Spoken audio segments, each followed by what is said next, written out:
নমস্কার বন্ধুরা। সূর্যর দাপট না থাকলেও দিনভর মেঘলা আকাশ আর ভ্যাপসা গরম। যদিও আজ থেকে বৃষ্টির সম্ভাবনা রয়েছে রাজ্যের অধিকাংশ জেলায়। গত দুদিন ধরেই বিক্ষিপ্তভাবে ঝড় বৃষ্টি হচ্ছে উত্তর ও দক্ষিণবঙ্গের জেলাগুলিতে।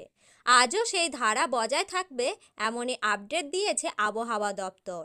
আজ রবিবার বৃষ্টির সম্ভাবনা রয়েছে কলকাতায়, হাওড়া, হুগলি, উত্তর ও দক্ষিণ চব্বিশ পরগনা, পূর্ব ও পশ্চিম মেদিনীপুর, ঝাড়গ্রাম, পুরুলিয়া, বাঁকুড়া, পূর্ব ও পশ্চিম বর্ধমান, বীরভূম, মুর্শিদাবাদ, নদিয়া এইসব জেলাগুলিতে বিক্ষিপ্তভাবে হালকা থেকে মাঝারি বৃষ্টিপাত হতে পারে।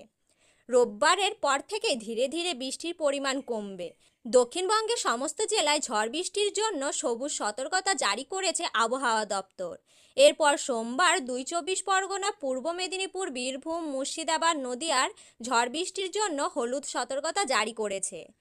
সোমবার বৃষ্টির পরিমাণ কমলেও মঙ্গলবার থেকে ফের পরিস্থিতি বদল হতে পারে, এমনটাই পূর্বাভাস। আগামী ৪ তারিখ পর্যন্ত বজ্রবিদ্যুৎ সহ বৃষ্টির সম্ভাবনা রয়েছে কলকাতা সহ দক্ষিণবঙ্গের জেলাগুলিতে। অর্থাৎ ভোটের শেষ দিনের মতো ভোটের গণনার দিনেও একাধিক জেলায় বৃষ্টি হতে পারে। আজ উত্তরবঙ্গে জলপাইগুড়ি, উত্তর দিনাজপুর, কোচবিহার ও আলিপুরদুয়ারে ভারী বৃষ্টি হতে পারে।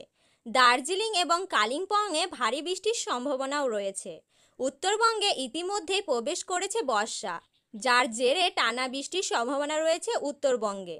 তো বন্ধুরা, এই ছিল আজকের গুরুত্বপূর্ণ আপডেট। এই রকম গুরুত্বপূর্ণ আপডেট সবার আগে পাওয়ার জন্য অবশ্যই আমাদের চ্যানেলটিকে সাবস্ক্রাইব করে রাখবেন এবং পাশে থাকা অল বাটনটি ক্লিক করে রাখবেন। ধন্যবাদ।